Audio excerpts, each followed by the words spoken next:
AskReddit by Kaleidoscope then 8238. What's something seen as completely normal in your country, but crazy everywhere else? Marrying someone without knowing anything about them. As a guy married 3 times, I'm willing to let someone else choose for me now. Letting babies sleep outside in their prams unattended. Blew my mind when I first moved to Copenhagen and would see couples eating in a restaurant while the baby is sleeping in a pram outside the window. Even in the middle of winter. Doesn't happen as often these days, but it still happens. My mum came to visit and we went out to eat with a friend who has a child, and my mother was so bemused by it. Asked my friend how she can feel safe doing that, and she calmly said, "Who would steal a baby? He's a pain in the ass," and laughed. Saying Negros. Because we have places called Negros Occidental, Negros Oriental, and Negros City, and most of the time we only say the first part. A local boy band almost got banned on Twitter for saying they were coming to said place because Twitter flagged it. Deleted. Living with crocodiles, sharks, snakes, jellyfish, cassowaries, and not giving a fuck. You know, those don't scare me that bad.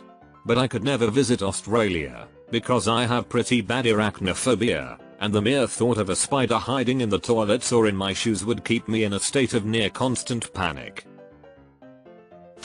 Putting traffic cones on statues. It's just the one statue.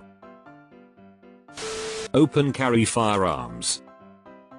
Canadian here. I'll never forget the first time I saw open carry. Savannah, GA. Chick-fil-A. Some early 20s kid walked in with an absolute cannon on his hip. Nobody reacted. It was utterly surreal. If that had happened in Canada, the SWAT team would have showed up, and I'm being 100% serious. Men touching each other a lot, expressing affection and kissing on the cheek to greet. Italy. Tea time o'clock. At random intervals each day an alarm will sound nationwide and we all immediately boil our kettles and make ourselves a cup of tea. Edit. This is satire. You joke, but the people in charge of the national grid in the UK have to have a TV on every time there's a major soap opera or big sports match on, because when the soap goes to commercial or ends, or whenever a big match goes to halftime or ends, so many people get up to make a cuppa, they have to put more energy into the system lest there be a fucking grid collapse. Every time Coronation Street ends, the national grid have to activate Llanberis and Blaenau in Eog hydro schemes in Wales, which are basically giant water powered batteries that are recharged every time there's a glass in power produced, to produce more power to deal with fuck tons of people turning on their kettle at the same time to make a cup of tea, because so many people do this out of habit. Drive-through daiquiris.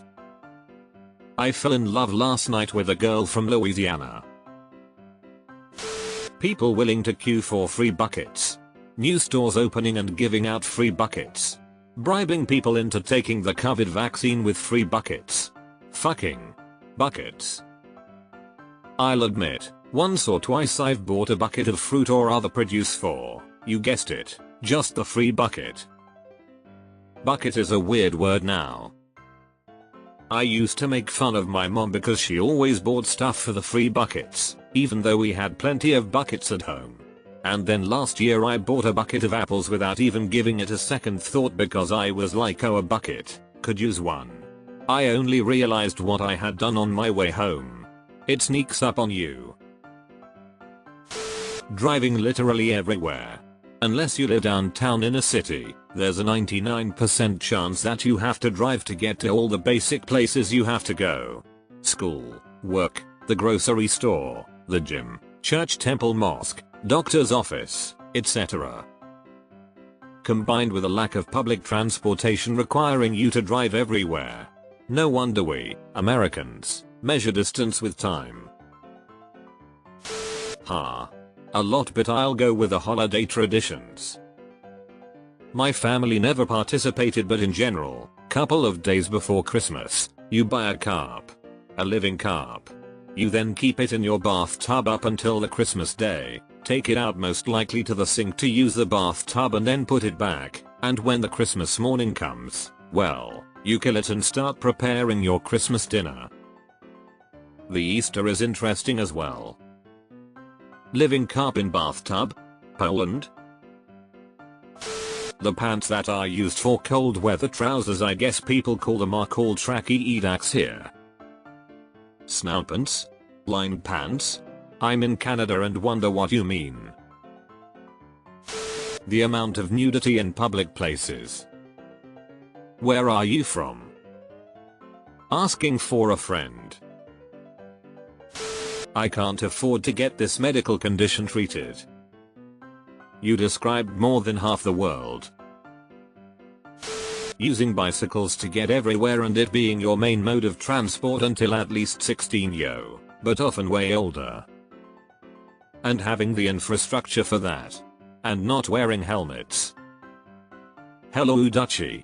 My mother-in-law's electric feats, pedal bike, costs more than my fking car. And 4x more than her own. Dutch are nuts for cycling. How sturdy we build our houses, Germany. Also that you can open German windows 2 ways. Until I saw a reaction vid about it, I didn't knew this wasn't a thing outside of Germany. Don't all your neighbors build houses the same way? It's basically the same all over Western Europe, I'd say.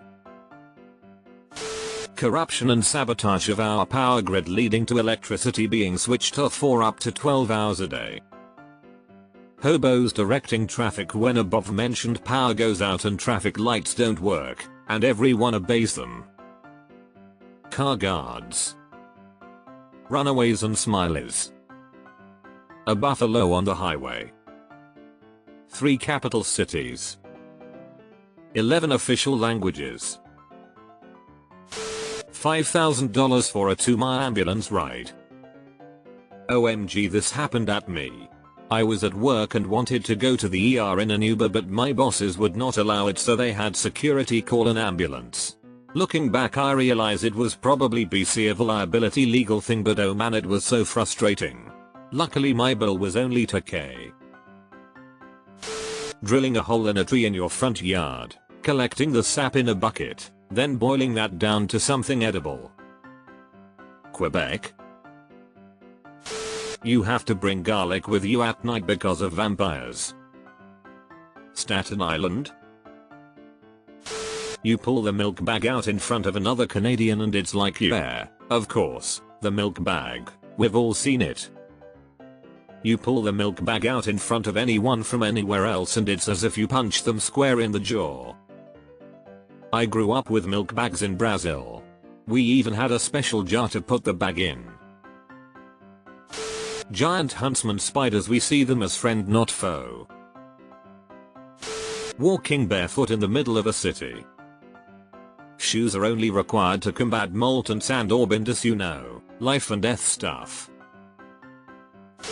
Most middle class people have both a nanny and a gardener. South Africa?